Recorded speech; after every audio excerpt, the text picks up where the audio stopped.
Guruve Gaura Chanjaya Radhikaya Tadale Krishnaya Krishna Bhaktaya Tad Bhaktaya Namo Namaha Vancha Kalpatrubhyascha Kripa Sindhubhe Vacha Patitanam Bhavanebhyo Vaishnavebhyo Namo Namaha Jaya Shri Krishna Chaitanya Prabhu Nityananda Shri Advaita Gadadhara Srivasadi Gaura Bhaktavinda Hare Krishna, Krishna Krishna, Hare Hare, Hare Rama, Rama Rama, Hare Hare.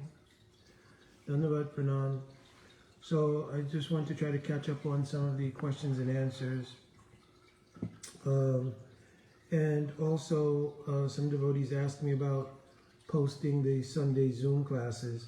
I did get, I think, one in the email from the host or facilitator of that class, and as soon as I can get it out and so forth, so on, I'll post that Sunday sort of Ishtagosti or Harikatha.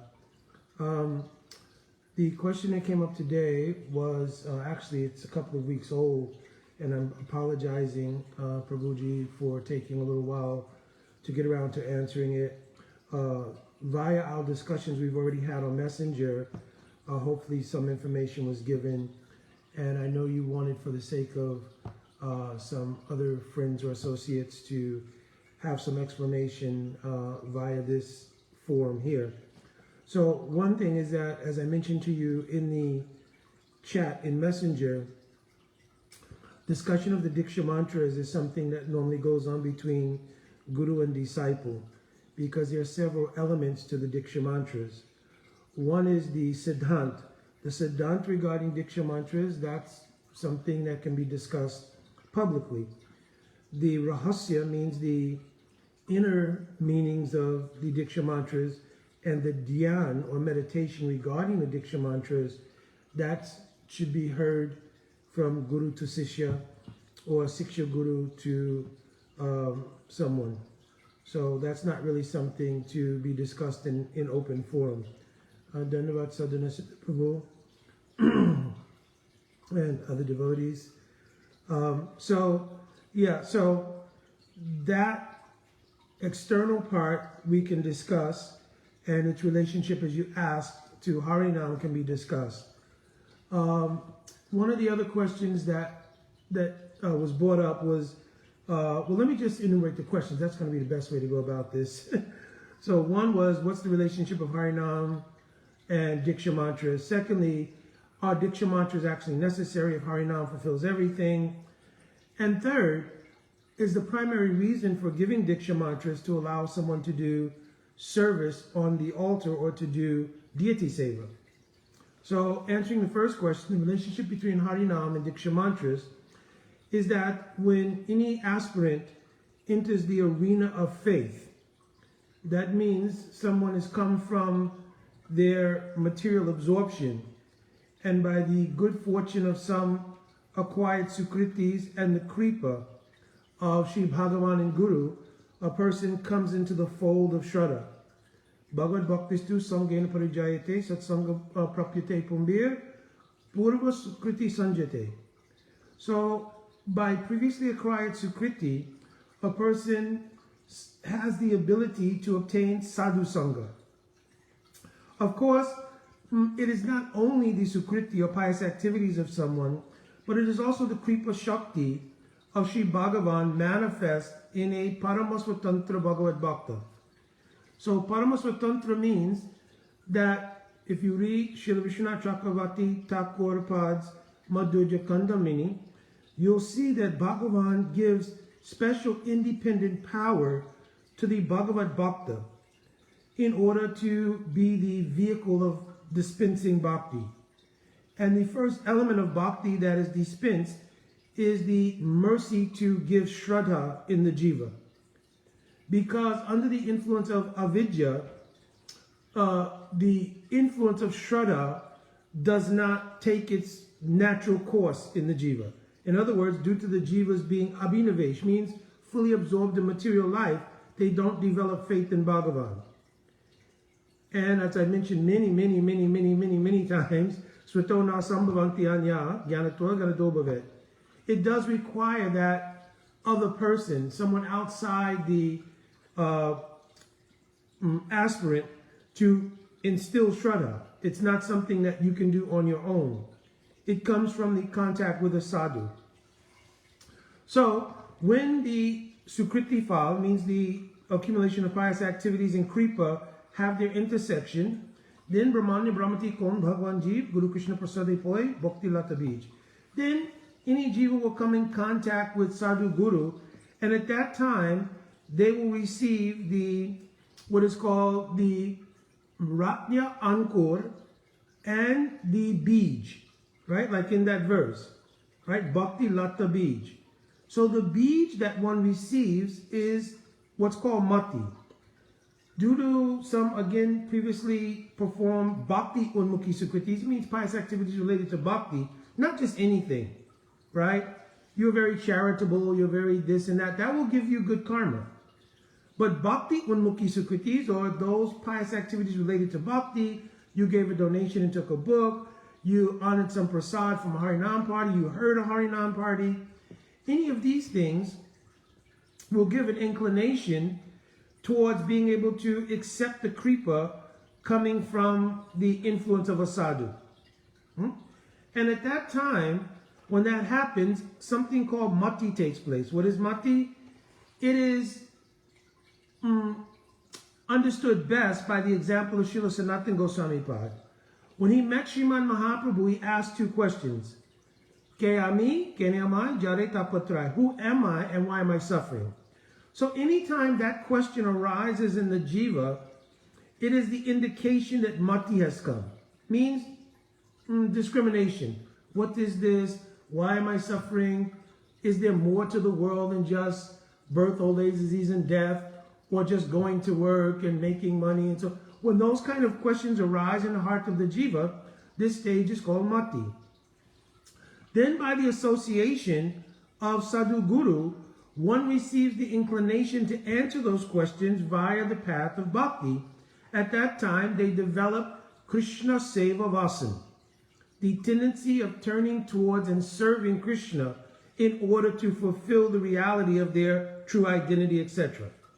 Right? And that can only come from knowledge given by Sadhu Guru. At that time, faith takes place in the jiva. That faith or shraddha has a particular kind of potency. That potency is that it breaks the abhinavesh or material absorption of the jiva. Shraddha anupayani varajam bhakti unmukhi chitta vritti visesh. So what it does is chitta unmukhi bhakti unmukhi chitta vritti visesh. So bhakti unmukh means it turns the consciousness of the jiva towards Bhagavan. And once it turns the consciousness of the jiva towards Bhagavan, the chitta vrittis start to accommodate the influence or prabhav of bhakti.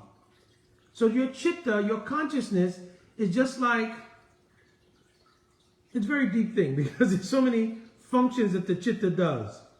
Even everything you visually see in the world is just a transformation of your chitta. We say the vision is coming from the eyes, but actually the eyes are simply a sense that captures something. The chitta is what makes that thing come into the understanding and the consciousness of a jiva. It's a little difficult to explain. It's like if you see a table, you see a car, right? It's not your eyes actually that are just seeing the thing. It's the functions of your chitta that are creating that image in your own consciousness and therefore informing you by previous information through your intellectual facility. This is a car, this is a table, that's a human being, etc. So it's not just sight and the eyes that are at function here, but it's the chitta. It's the chitta that's making the transformation of those impressions coming into the eye, transforms on the chitta, takes that shape and informs you what it is. So bhakti unmukhi chitta vritti visesh means when now the impressions of bhakti come on the chitta and start to reveal the nature of bhakti or devotion on the chitta. Once shraddha takes place, that is the leanest earliest and first sort of seed of love itself.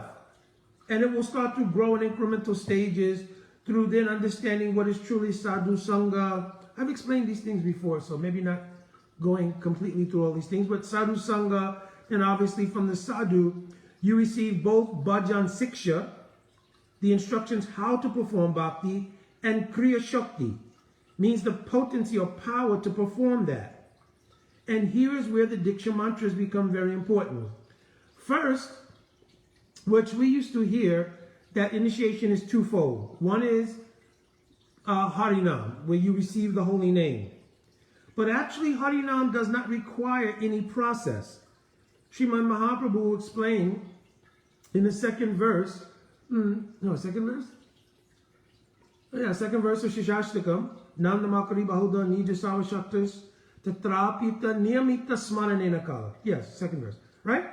Niyama means rules and regulations. And according to Sastra, Diksha or initiation is a rule and regulation of Sastra. Harinam does not require that. Therefore, the giving of Harinam is not really an initiation, but the Acharya does this to mark an impression, a sanskar, a bhakti sanskar in the jiva. Because actually no special kind of niyam, means rule or regulation, can be applied to Harinam. Therefore, it can be remembered at any time. Smaranena kala, there's no rules and regulations. Whereas when you do receive Diksha Mantras, they're to be chanted at a particular time, facing a particular direction, under particular conditions of cleanliness, etc., etc., etc. You understand? So Harinam is not really an initiation. It is like a sanskar that marks an impression in your heart or in your consciousness. What Sri Guru gives at the time of giving Harinam is his own kripa or mercy of seva vritti, or the tendency of service towards Sri Bhagavan, who's present in the akshar or letters of his name. Because Bhagavan, Sri Krishna, is absolute, abhinatam nama namyo. There's no difference between the name and Bhagavan. So we can understand that practically by any example in the material world. You cannot chant the name of any object, and just by chanting that name, that thing is present, or any substance of that thing is present, right? You may remember something or remember something about the thing, but the actual substance of the thing is not there. But because Bhagavan is Advaya Gyan Paratattva, means it is absolute principle, when you chant the name of Krishna, Krishna is present. Our inability to experience that is due to the covering of the chitta, right? Means our consciousness is covered in such a way that there's no access, because we are still so dependent on the external sensory perceptions. And in Sastra it's clearly mentioned. What is this verse?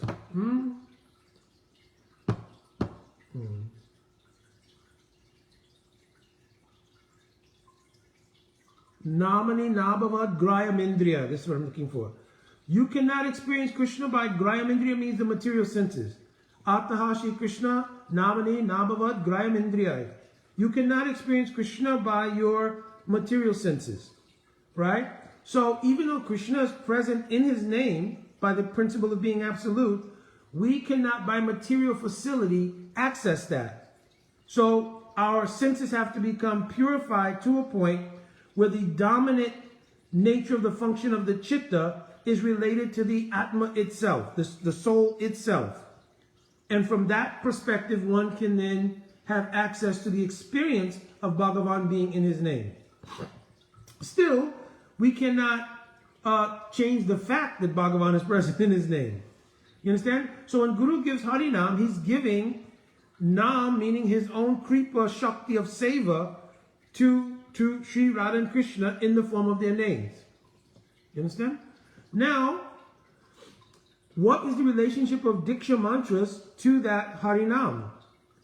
The Diksha Mantras are the means by which Sambandha Gyan, or knowledge of relationship, is given in relationship to Radha and Krishna. You understand? The name is Radha and Krishna themselves, but what is my relationship to Radha and Krishna? There is a generic reality that we're all the Das of Krishna. Jivera Swarupoye Krishnera Nityadas. But being Tatashta Swabhav, Jivera Tatashta Shakti Bed Abe Prakash, we don't have realization of that reality of Dasatva. You understand? It is a constitutional reality, right? Dasabhuti Harieva Nanyasheva Karachana. That's a constitutional reality. Whether you're aware of it or not, you're the Das of Krishna. Now, when we come into the process of bhakti, that generic reality of being the Das of Krishna is activated. In the general populace who are unaware of that fact, that principle is not activated. So they're operating under the auspices of avidya or illusion or maya, and they're not recognizing that fact. But when we come into the paradigm of bhakti, then by Shraddha, etc., that's awakened. I'm the Das of Krishna. But how I'm the Das of Krishna is not awakened. That becomes awakened when Sambandha Gyan is given. And the Diksha Mantras are explained in Bhakti Rasamrita Sindhu, Bhakti Sandarbha by Jiva Goswami Pad, by describing what is the nature of those mantras. They have two functions. Diyate Param Gyan, Kshiyate Papanasan. So Kshiyate Papanasan means to destroy the things which are adverse to realizing or understanding how we're the Das of Krishna, what relation we have with Krishna. The power to remove those anarthas, distractions, sins, that power is invested in the Diksha Mantras as well. Of course, we could say, well, Namnam Akari Bahuda Nija Sava Shakti. Everything is there in Harinam. True. But it is enhanced by our relation to Harinam. You understand? So even though everything is present in Harinam, we're developing relationship to Nam. And the Diksha Mantras have this potency, that they can reveal relation to Nam. And that will personally remove all of the ignorance, anarthas, so many different things, which afflicts the chitta or consciousness of the jiva. Right? So, the other thing that's given, which makes this possible, is called Divya Gyan, or transcendental knowledge. What kind of Divya Gyan? Divya Gyanam Hyanta Shimanti Mantre Bhagavat Surup Gyanam Tena Bhagavan Sambandha Visesh. Bhagavan Visesh Sambandha Gyan. So Visesh Sambandha Gyan means, the word Visesh means what is particularly or specially my individual specific form of dasatwa that I have towards Bhagavan. Because when you're practicing in a relationship that deals with love, then the love is very one-pointed. It's called ekantic. It's one-pointed. Just like we have a general relationship with humanity, and therefore any lady has a general relationship in humanity to all men. But she has a very specific relationship with her husband. And of course the application vice versa as well, right? Or even in a parental sense. There are many senior mothers in this world, but we have a relationship with our biological mother. You understand? So there's some vaishishya or speciality about that relationship. In the same way, we all have a very special individual relationship with Sri Krishna, or Radha Krishna specifically. Right?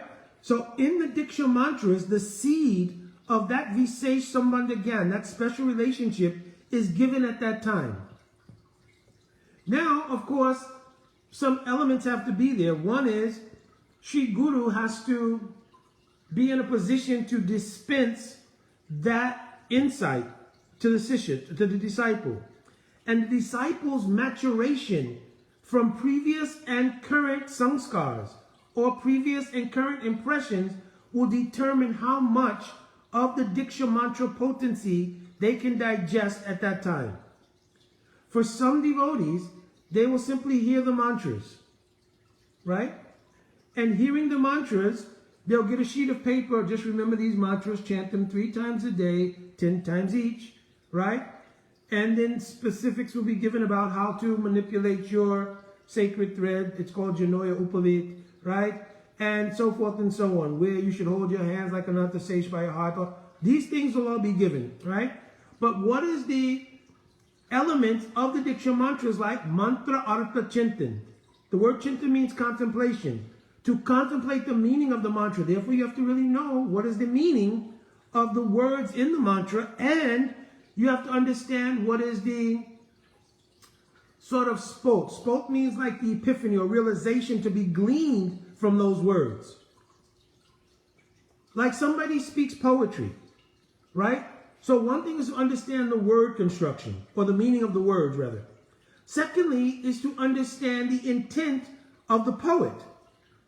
They put together a group of words which you can analyze word by word, but then you also need what was the intent of the poet to bring it together as a epiphany in your consciousness. Oh, wow, that was really beautifully said. You understand? What was the intent? It wasn't that you're saying the word construction is only beautiful, but the intent communicated in the poetry was beautiful. In the same way, mantra artha chintan, we'll have to know the meaning of the words in the mantra, but as well the intent inherent in the mantra. Overall, we know it's to give sambandha gyan.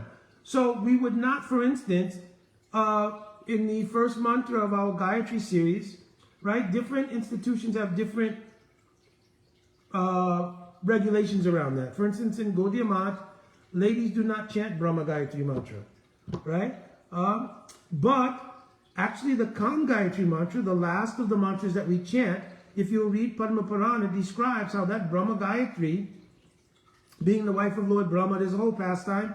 That Brahma Gayatri in its maturation is Kam Gayatri. So ladies are certainly not bereft of the influence of Brahma Gayatri. Rather, they're getting Brahma Gayatri in its mature form. You understand? So, some have understood that that first mantra indicates some relationship with Surya Dev and so forth, with the sun and intelligence. And you have to be clear by the overall perspective of the intent of Sambandha Gyan related to Radha and Krishna. So all of the mantras have that intention. To reveal, we say Sambandha Gyan in relation to Radha and Krishna. You understand? That's what the mantras are for. So I can quote because it's there in Chaitanya Charitamrita and Ramananda Sambad. Kam Gayatri is the culmination of the mantras, and it's clearly mentioned there. Vrindavane aprakrita navina madan Kama Bij Kama Gayatri Yanrupasan. That the Kam Gayatri is meant both by its Bij and by its actual mantras to do upasan to Vrindavane aprakrita navina madan. So this description is Krishna, especially Krishna related to gopis. Because the nature of Anurag, right, is that the gopis always see Krishna newer and newer. Navanavam Priyam is quoted in Rujalimani. You understand? So they always see Krishna in a newer and newer way. So here, Vrindavane Apakrita means transcendental form of Madan or Cupid. So not mundane Cupid, but that transcendental Cupid. Who is that? In the Gopi Geet, in Srimad Bhagavatam, it is mentioned there, when the gopis recited one verse, which was the culmination of their loving sentiment.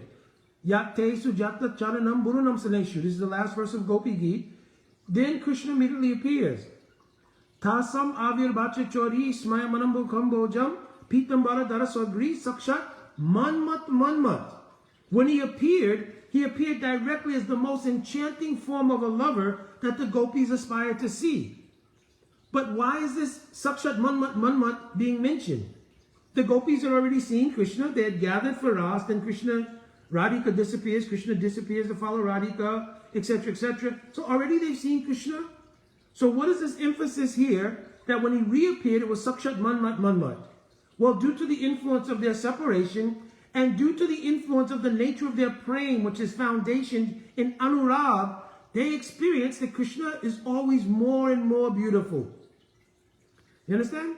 So appearing now, Sakshat Manmat Manmat, he's the personification of the most beautiful form of our aspiration for conjugal dealings. You understand? So the Kam Gayatri, everything is there. So the mature form of Brahma Gayatri is there in Kam Gayatri. Right? So if you study the other elements of the mantras, they are all meant to give relationship to Shri Shri Radha and Krishna, who are present in the form of Harinam. Right? And there's no way to approach Shri Shri Radha Krishna Yugal the abode of Vrindavan, the savor in Vrindavan without going through Gaur Leela. Yata yata Gora Padin. What is this verse?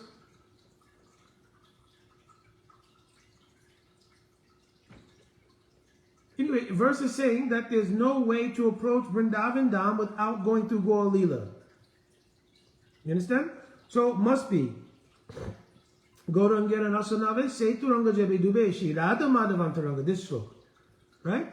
That one cannot really approach the realm of Vrindavan, right, without going through Gaur Leela. But if you'll dive deeply into Gaur Leela, then you will come up, right? If you submerge in Gaur Leela, you'll come up in the inner circle of the Leela of Radha and Krishna. Right?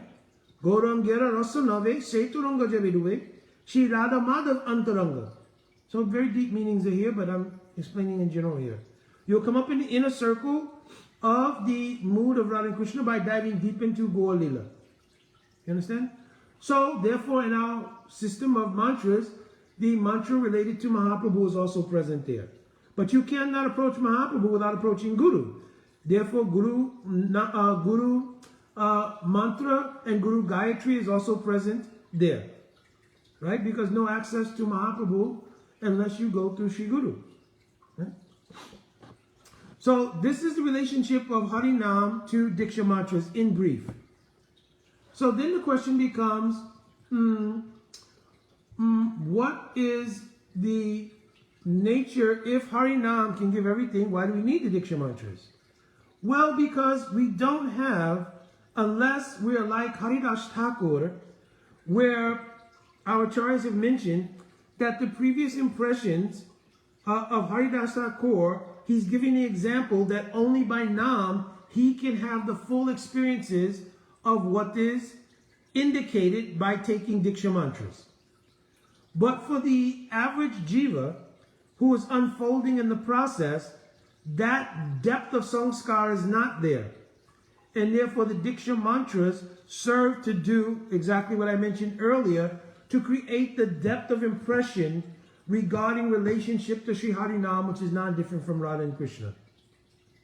Right? So that's the reason why it's necessary for universally 99.9% of jivas who are following the path of bhakti that they must take Diksha Mantras. Therefore, Mahaprabhu himself demonstrates this. Even Sri Krishna himself demonstrates this, right? To show the importance of taking Diksha Mantras from Sri Guru. Mahaprabhu took mantra from Sri Ishvara Puripad, right? He's Bhagavan himself, but he took to set this example. Understand? And what was the last thing? Now I have to think.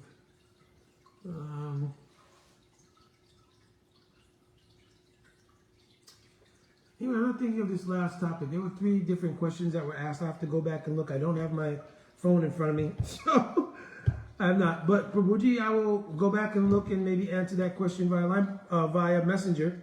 But I wanted to at least get the basic expression out of what was the difference, especially, or the importance and the speciality of the Diksha Mantras in relation to Harinam. Because that's a question for a lot of people, that if you have Harinam, what is the need of Diksha Mantras? Understand? All right, let me see if there's anything maybe more before concluding. Oh, the other 2 things that I mentioned about Rahasya and about the Dhyan of the Diksha Mantras is very important. That when you hear Diksha Mantras, it is not only the mantra artha chintan, contemplation of the meaning of the mantra, but there's a Rahasya to the mantra. And that Rahasya is the revealing of the very nature of the praying in relation to the jiva and to Shri Radha and Krishna. There's mysteries involved in that. Rahasya. So that will come by the nature of the dhyan. You understand? And the dhyan is when your sambandha dhyan is employed in your practice of bhakti in general, and then meditated on when you're performing anik or you're chanting of mantras. Right? So when you sit to chant the mantras, you're doing meditation, dhyan, on the rahasya of the mantra as well as the meaning of the words. You understand? Then, That dhyan gives rise to thickening your aspirations for that particular mood of service.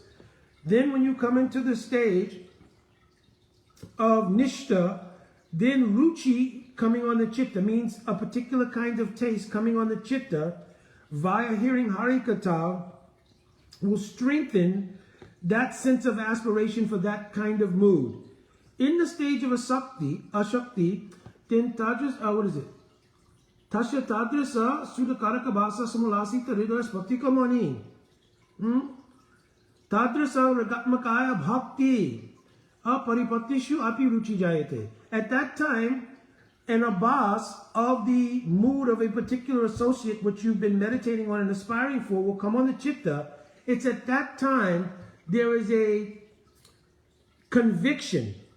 Oh, I do or die, I must have this particular mood of service to Shri Krishna. And then by mercy of Shri Radha and Krishna and Shri Guru, at the time of bhavavas, means the time of bhav, Suddha Sattva Visheshatma, Suddha Sattva Visheshatma, Prema Suryangsa Samyabhak. Ruchi bis Chittamasranya. So that very Ruchi, Chittamasranya, will melt the chitta, dilute false ego and all these things away, giving rise to the ruchi related to that particular mood to serve Bhagavan. First, Bhagavan Deha Prat, to obtain the association of Bhagavan. And then, Anukula Bilas, the desire for rendering favorable service to Bhagavan. And then, Soharada Bilas. Soharada means like very intimately based in the affection of that mood, in parental affection, conjugal affection, fraternal affection, whatever it is. So at that time it will crystallize on the chitta and one can realize what is this swarup, what is this form. And then one will do bhajan in bhavavas to obtain prema. So a little difficult topic somewhat, but hopefully, Prabhuji, this was somewhat helpful. I'll go back and look on the phone or even review, because I think I mentioned that third category. And I will contact you by messenger to try to communicate answering that question if it was not answered in the course and context of what we spoke already. All right, my Dandavat Pranam. And thank you very much for your question, Prabhu, because I think for a lot of devotees it will be very helpful. It's also good for my own edification to repeat what I've heard from my Guru Parapadma and also understood from our Guru Vargas, right? Because by repeating these things, it also is very helpful to all of us, right? And then also, again, on this form, it allows for mature devotees to also chime in and to elucidate even more and therefore enrich our understanding. Because our mantras are very, very important. Therefore, we're instructed to chant these mantras 3 times a day. The meditation is not 3 times a day, right? Just like in our Guru Astakam, what is it? Yasya prasada bhagavad prasado, yasya prasada nagati kotopi.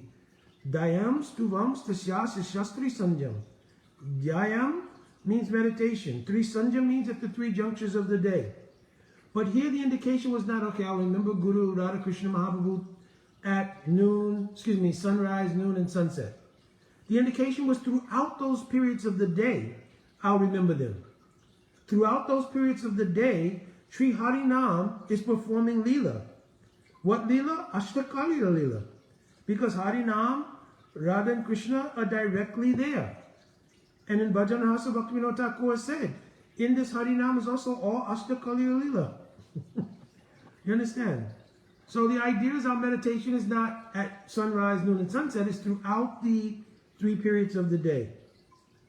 But that should also be done in maturation, right? So we're not sort of using imagination and imposing,